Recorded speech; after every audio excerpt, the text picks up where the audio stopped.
Hey y'all, it's Amanda. Welcome back to my channel, and today we're going to talk about my favorite cozy mysteries.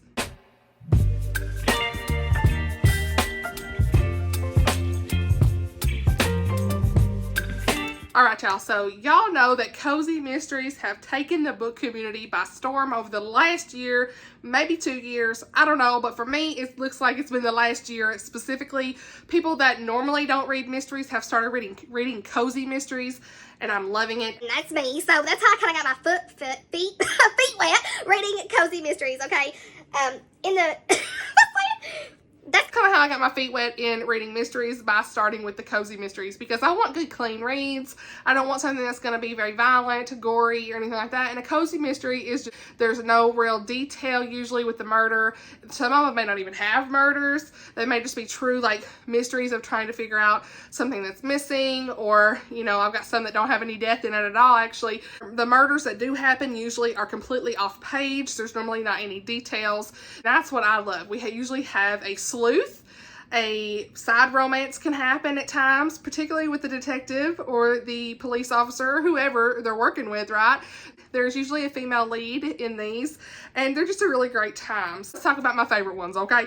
First up, we have the Gone to the Dog series by two different authors, Janice Thompson and Kathleen.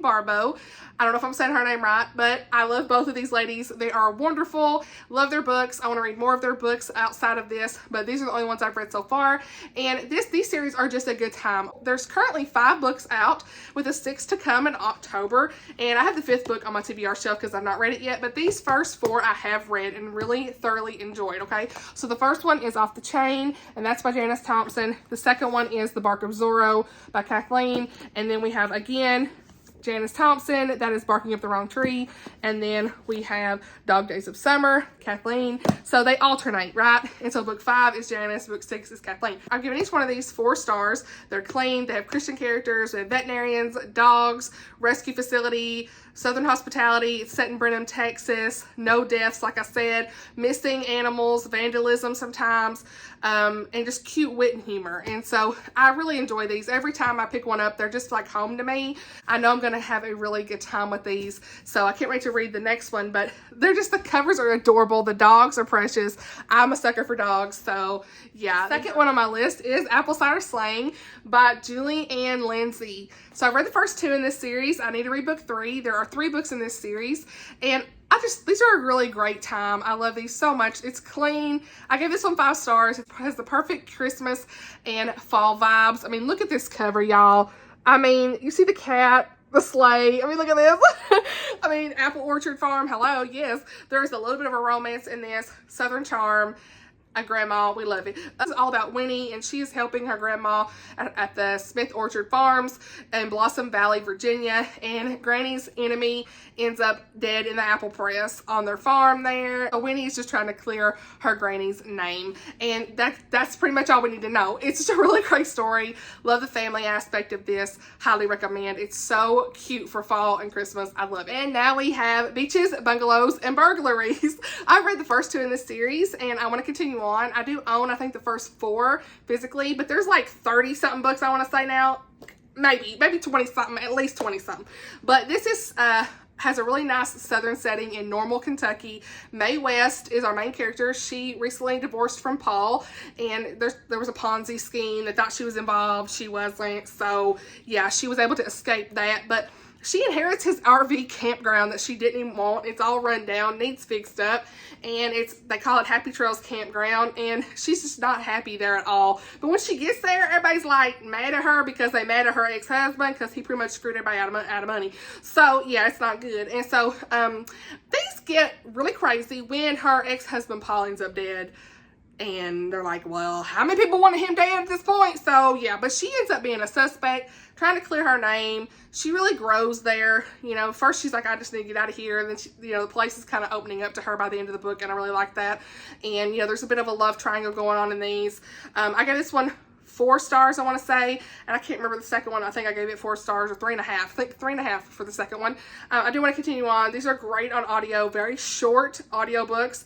So this is The Criminals Campers and Criminals series. I want to say they're completely clean as well. All right, next we have her Royal Spyness by Reese Bowen. I love this. I give it 4 stars. There are some things in here I didn't love. There's a little bit of like sexual innuendo. Like, girl, what are you saying? And I think there was a mild language, but overall, I did enjoy this first one. I think some of the later ones may have a little bit more that I probably wouldn't be comfortable with, but I'm gonna see how I feel about it. But the first one, I gave 4 stars. I just really need to continue on the series because the audiobooks are fun. I have all the rest of the audiobooks on Audible. I bought them through the Audible sale they had recently. I shouldn't have done this, but I did. Our main character is Georgina, I can't remember how you say it, Rannick. And so she is the daughter of a royal Scottish duke. They say she's 34th in line to the throne. It's funny. Her brother pretty much cuts her off in this story for money and everything. And so she goes to London to kind of live on her own. But some strange man ended up dead in her bathtub. Uh-oh, that ain't good.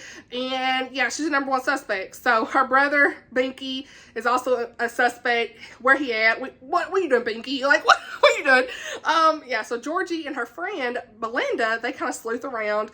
There's a lot of funny things in this. Like I said, there are some things she says that I'm like, probably shouldn't have said this, but for content wise. But overall, I still really enjoyed it.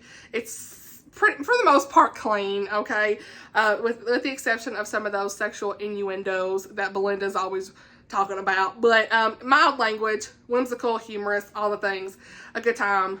I will plan to read more and see what my thoughts are. I read this one last year, so we will see. Next on the list is 2 Part Sugar, 1 Part Murder by Valerie Burns. I love this cover. We love it, right? And it's beautiful. Book 2 is good too. So I read the first 2. The first one I gave 5 stars. Looking back, it's probably more like a 4. But I think at the time, I just really loved the audiobook, honestly. Book 2, I gave 4 stars. This is a cozy bake shop mystery. Maddie Montgomery's the main character. The groom is a no-show. She's devastated. Her great aunt Octavia leaves her bakery and her home to her and the massive dog named Baby. There he is, okay? Hey, we love to see it. I love him. He really makes the book, you know? And so she goes to see the place, and the condition is she can't sell it until a year has passed. She has to stay there for 1 year and see how things go. Well, you know how that's going to go. She ends up really enjoying being there, except when, what happens? The mayor is killed in the bakery, and it's got her bakery knife in his chest, so that ain't good. Completely off page, but that's what she walks down to, I'm pretty sure, if I remember right. So, yeah, she's the suspect, and everything goes on from there. Now, there's a lot of social media references in here, and when you listen to the audiobook, which is how I read it, it gets annoying. So, maybe if I read it physically, I wouldn't be so annoyed with all of the hashtags. It's not bad. It's cute. But the second one was, like, way too much, I feel like, for the audiobook. But either way, these are really cute, cozy mysteries. It's clean. It's funny. The dog really makes the story, and I loved it. So, yeah, highly recommend that one. Next is Murder in the Mystery Suite by Ellery Adams. Really enjoyed this. This is a recommendation from Chrissy at Chrissy's Purple Library. This is the book #1 in the Book Retreat series. Yep, Book Retreat Mystery. And this has so many great bookish references, whereas like a lot of these are like food cozies or, you know, campground cozies. This is a bookish cozy, and I give this 4 stars. The main character is named Jane. She's hosting a fun murder and mayhem mystery week at Storyton Hall in Virginia. Now, I wish that place was a real place. It sounds awesome. Everyone dresses up in these costumes. You got the Agatha Christie, Sherlock costumes. It's a good time. And so they go there dressed up for the event, and all of a sudden some drama ensues over this prize book award, and a guest there ends up dead. And I think there's some other random murders that go on too in this place. You gotta try to figure everything out, right? Just a really great story, great bookish vibes. If you want one that's surrounding like a full bookish library type place, this is it. And this is a series, so I really want to read the next one and see how it goes. Back to my food cozy mysteries. We have Death by Bubble Tea and Hot Pot Murder by Jennifer Chow. These are book 1 and 2 in the series. I have read both of these. These are the only ones that are currently out. I don't know if she's going to continue on in the series. I hope she does. It's left open like I think she will. But these are really great. You know, I give the first one 4 stars. The second one's marked 3.5 to 4. These are in the LA Night Market Mystery Series. And we have 2 cousins, Yael and Celine? Yeah, Celine names. They open a food stall up at this night market. Someone dies drinking their bubble tea in a special glass with these little golden flakes in it. And they gotta clear their name, so that's all we need to know. But I really like this. Like, I feel like, I talked about this one recently, but Jennifer Chow really knows how to write great, just food like descriptions, I guess, and she really writes these characters like they are food. She explains it so well. It's hard to explain this, but I think she just does a really great job with the culture in this. I mean, the covers are a lot of fun, y'all. These are a lot of fun, so I highly recommend them. The first one was my favorite. I need a romance. That's what's missing in this for me, is I need a romance for somebody. Like, we need some more than just what's going on. Friendship's great, family's great, but hey, we need some romance. So that's what I'm missing in this, but I still really enjoy it. I think a lot of y'all will too. Now, the next one I don't have a copy of, but I listened to it over Christmas, and that is 12 Sleighs of Christmas by Jacqueline Frost. And I give this 3.5 to 4 stars. Some of these people are pen names for people. Like, I think Julianne Lindsay is also Brie Baker. Might be Jacqueline Frost. I'm pretty sure of that. I think. Anyway, either way, Jacqueline Frost. This one, Holly's fiance cancels their Christmas Eve wedding just 2 weeks before the event is to happen. And so she goes home, heartbroken, back to Maine, and the president of the Historical Society there dies, left in the sleigh at the reindeer games that her family's tree farm has. Sheriff Evan Gray comes in, and he blames her dad. And so some sleuthing takes place, clearing the name. Y'all seeing the theme here with the coatsies, okay? Usually our main character is blamed, or somebody in their family gets blamed, got a sleuth, clear the name, the whole thing. So sometimes they can get a bit repetitive, but I feel like a lot of these have their own vibe to them, like the Christmas or the bubble tea, the night market. Like, even though some of them may be similar in the actual plot, the characters are usually unique, as well as the setting. So yeah, I really like them, but this one did have a little bit of a romance I really enjoyed.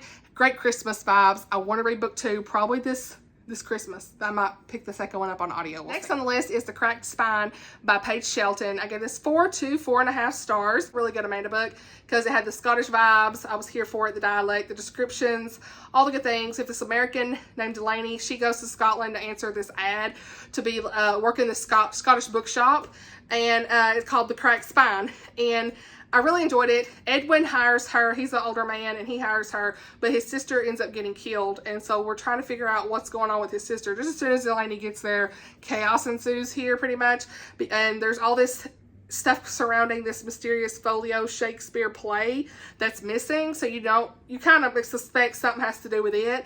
Maybe that's why she died, we don't know.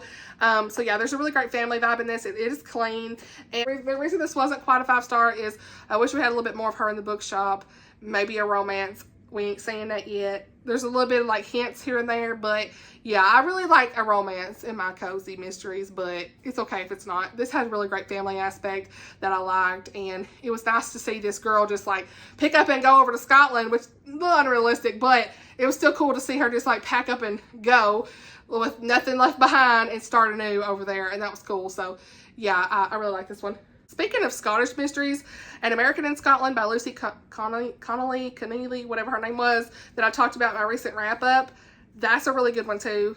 I didn't want to talk about it here because I did recently talk about it, but I want to kind of briefly mention how I really like Scottish mysteries. That's another good one. The next one I have is Live and Let Chai by Brie Baker. This one's so much. I talked about it in my recent summer recommendations video. So very briefly, this is Southern Vibes, tea shop on the beach. We have the Outer Banks, North Carolina. Somebody dies from what appears to be poisoned from the drink that they're selling at their stall. She gets blamed. Main girl gets blamed. I can't remember her name. What was her name? Everly Swan. I can't remember her name in this. I think I did that in another video. But yeah, there's a little bit of a romance. Super cute. Beach vibes. All the stuff. Great summer read. I need to read book 2. I own book 2 and 3. Book 2 is a different size than book 3 and 1. Why? But anyway, I need to read it. So the audio is really great for this too. So very brief, but wanted to mention that just because, yeah, there's no language and content issues that I remember in that one at all. Last one I have is A Salty Caramel by Amanda Flower. I want to read more of Amanda Flower's books. I have several on my TBR. I think there's one that's called Crime and Poetry. I can't remember the another one, but anyway, she's a new favorite author for sure. I give this one 5 stars. This one had some faith elements. We had the grandparents who are Amish, had a great audiobook by the way, but basically Bailey, the main girl Bailey in here, she's just living her best life over at JP Chocolates up in New York. Her grandfather is sick. She goes to visit him. Some drama ensues. A guy dies who wanted to buy all the Amish businesses there, but her grandpa wasn't selling. And next thing you know, she comes downstairs and see him dead. in the shop, so that ain't good either. So Bailey is pretty much trying to clear her grandpa's name, her name, the family, everything. And there is this really great guy that was involved with her grandparents that's part of the police.